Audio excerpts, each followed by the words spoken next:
Welcome, ladies and gentlemen. Today I want to talk about the 3 most important tips for beginners if you start out in Elder Scrolls Online. I do have a full guide on my website which is way more detailed. I will put the link in the description. Now let's just get started with this. The number 1 tip is how to level up skill lines and abilities. Now, as you can see, I have different class skill trees: dark magic, Daedric summoning, storm calling, and I have weapon skill lines and a lot of other things. Now, how do you level up stuff like this? So once you slot the skill, it starts gaining experience for the skill itself and for the skill tree. So now I have one from dark magic, then I also want to slot one from Daedric summoning, one for storm calling. I want to level up two-handed and dual wield. Now I have one ulti spot which is free, so I'm gonna use the dark magic. So at this point we are leveling up dark magic skill tree, Daedric summoning, storm calling, two-handed and dual wield. And as you can see, dark magic, we have 2 abilities slotted. So we have the crystal shard here and negate magic, the ultimate.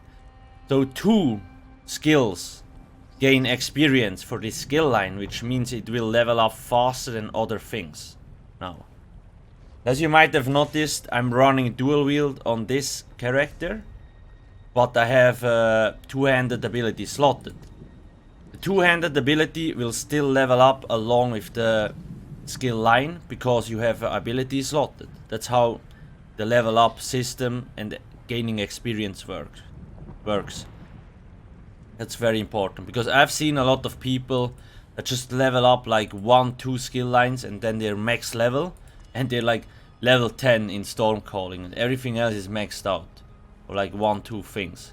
But that's something that you really need to get used to. You only need 2 free abilities to actually properly fight at the start, and everything else you should just focus on leveling up.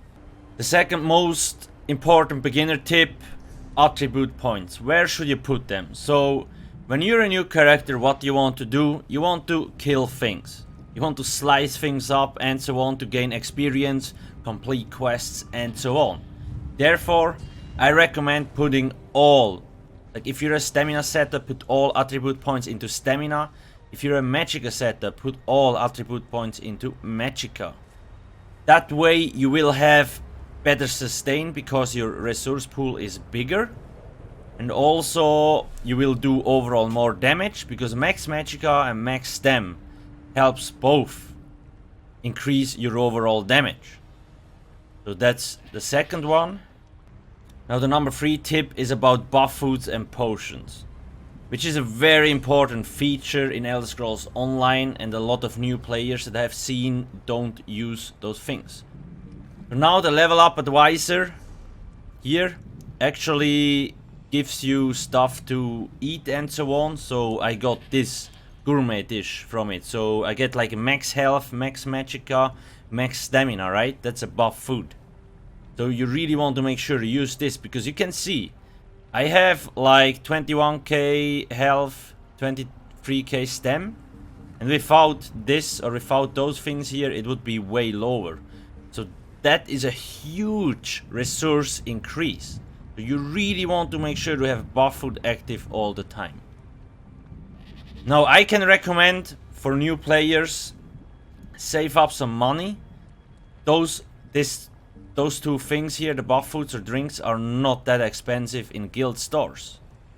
Or just join a new players, like a newcomer guild. There is a lot of guilds that pick up new players and they will happily help you out. Just ask them for drink or buff foods and they will help you out. If you're a stamina character, you want Dubious Cameron Throne. Gives you stamina recovery, max health and max stamina. So it increases your overall health, so you survive longer, you get a bigger resource pool and you get more recovery, so you can, like, your sustain gets increased. The counterpart for magicka is Witch Mother's Potent Brew. Now as you can see, Those are both level 1. Like this here is level 1, this as well. I don't know why it actually doesn't show. You can use them at any level, which is really, really cool. And we all know the zones and so on get scaled, like you get scaled up. Even if you're level 3, you can already play Morrowind or Summerset, it doesn't matter. You get scaled up. Yeah, so buff food, drinks, and then same with potions. If you have access to potions, make sure to get them, because you can restore a lot of health, magicka, and stamina with only one button click. So when I use this here, for example, my stamina goes down, it goes down, it goes down. Let me slot this. Then I drink it. Bam, it goes up by quite a bit. That's really, very, very helpful, especially when you start out the game. Those are the 3 most important beginner tips.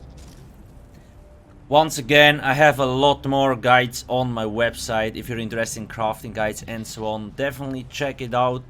You can also check out more stuff on my YouTube. Please make sure not to forget to subscribe. Thanks for watching and have a freaking amazing day. Cheers.